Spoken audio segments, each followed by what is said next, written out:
I was standing knee-deep in muck, shovel in hand, my boots caked in manure, when she arrived, holding that glossy envelope as if it were a red carpet invitation and not the beginning of war.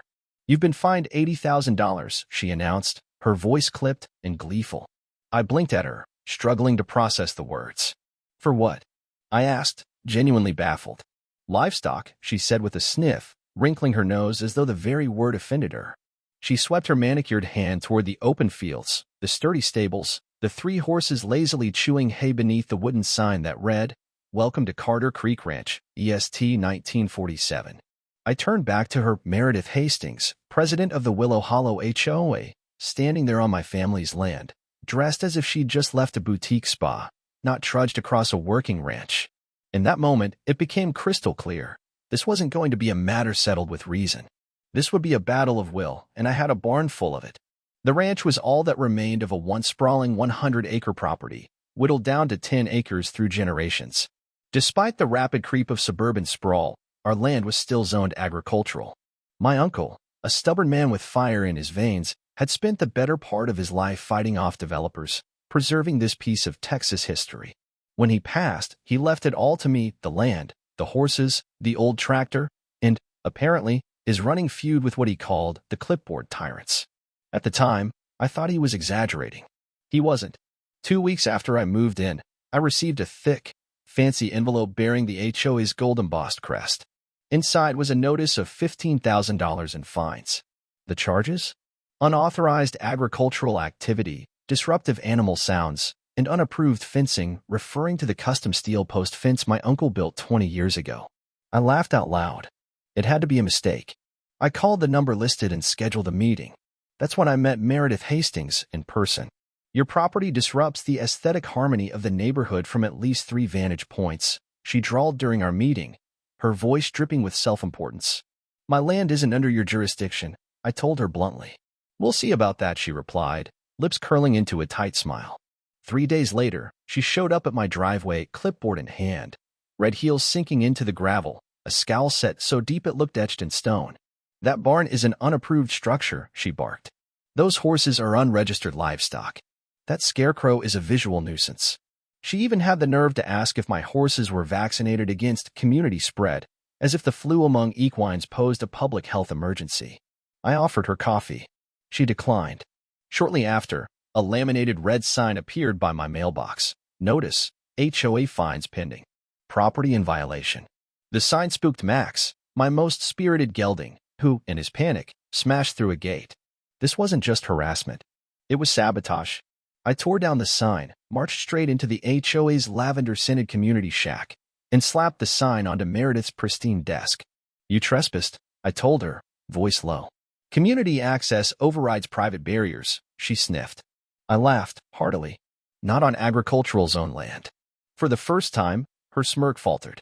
She didn't realize that I had already verified with the county that my property was exempt from HOA control. Days later, a new notice arrived in the mail, an $80,000 fine for noncompliance, retroactive penalties included. "Explain that to a judge," I told her when she called.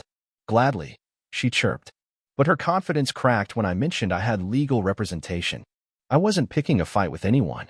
I just wanted to live in peace, feed my horses, mend fences, restore the ranch. But Meredith didn't care about peace. This was about control. And my ranch, standing stubborn and proud, was an affront to her dominion. The neighbors divided. Clara, a sweet woman from 2 streets over, often came by with her kids, bringing carrots for the horses. Others weren't so kind, shouting from their porches about the stink and noisy manure. The HOA's next move was taping a livestock eviction notice to my barn, a crumpled Word document duct taped to the door like some official decree. I left it up as a badge of honor. Then one morning, I woke to find a 6-foot keypad-controlled gate installed across the only access road to my property. Installed overnight. A shiny plaque read, "Private Community Access, HOA Authority." When I tried to use the keypad, my code didn't work. I was trapped. The feed truck couldn't deliver. Supplies couldn't get through. I had to climb over my own fence just to get to town. Humiliation mixed with rage. I called the sheriff's office. Deputy Caleb Monroe came out, snapping pictures and frowning. "Obstruction of a public right-of-way," he muttered, jotting notes. Meredith rolled up in her beige SUV, smiling like she owned the world. "Is there a problem, officer?" she asked sweetly. "You installed this?" he asked. She launched into a long speech about informal annexation and enhanced community security. Caleb laughed out loud. "There's no such thing," he said, handing her a citation. "Take it down by sunset or the county will remove it and bill your HOA."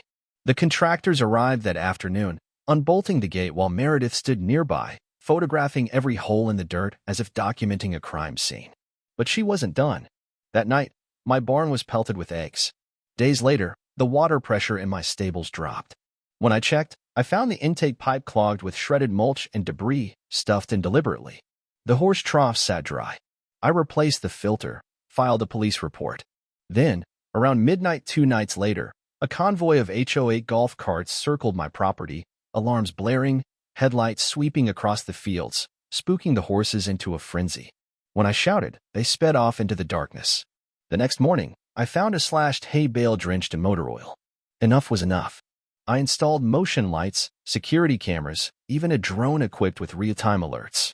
Within a week, I had footage: Meredith's husband skulking near the stables, another HOA board member pouring milk into my keypad, and Meredith herself photographing my horses while whispering feverishly into her phone.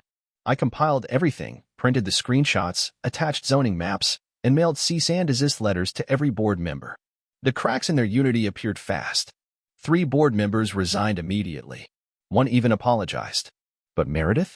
She doubled down, sending me fines for pasture noise, weather vane pollution, and excessive barn lighting. Her boldest move yet was contacting the Environmental Protection Agency, accusing me of contaminating local water with manure runoff. I was furious. But the EPA inspector, a kind man named Victor, found no contamination on my land. In fact, he traced the runoff back to the HOA's manicured greenbelts, fertilized so heavily they leached into the creeks. I was Ethan Carter, 44 years old, carpenter's son, nurse's grandson, born and bred for resilience. My ranch had survived droughts, economic collapse, family deaths. I wasn't about to lose it to a suburban queen with a clipboard. That's when I met Olivia Ward, a sharp-witted land use attorney who reviewed my evidence and smiled. "They're cooked," she said confidently. "You're outside their jurisdiction. They've committed multiple violations." Olivia drafted a formal harassment notice, citing trespassing, slander, and interference. Copies were mailed to every HOA board member. Meredith tried rallying support by posting wild claims on the HOA Facebook page, accusing me of running a biological hazard and operating an unauthorized livestock enterprise. Clara sent me screenshots.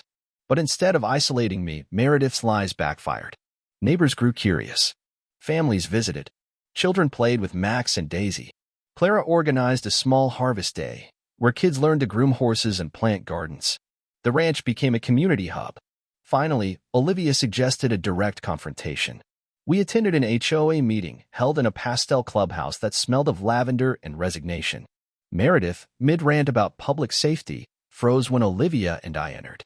"You're not a member," she hissed. I held up a copy of my easement rights. Olivia unrolled a giant zoning map across the secretary's desk.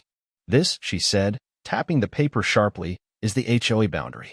This," she said, moving her hand, "is Ethan's ranch. Not under your control." Gasps rippled through the room. I handed a USB drive to the secretary. "Security footage you'll want to review," I said evenly. "Includes 2 a.m. trespassing." Meredith banged her gavel furiously. But it was too late. Neighbors murmured. Board members whispered. One finally asked, "Did you file those EPA complaints without consulting us?" Meredith sputtered incoherently. The tide had turned. In my uncle's dusty filing cabinet, I later found the smoking gun, a 2015 letter from Meredith offering to buy the ranch for twice its market value, planning to bulldoze it and build up luxury garden club. My uncle's handwritten response was scrawled across the bottom, "Hell no."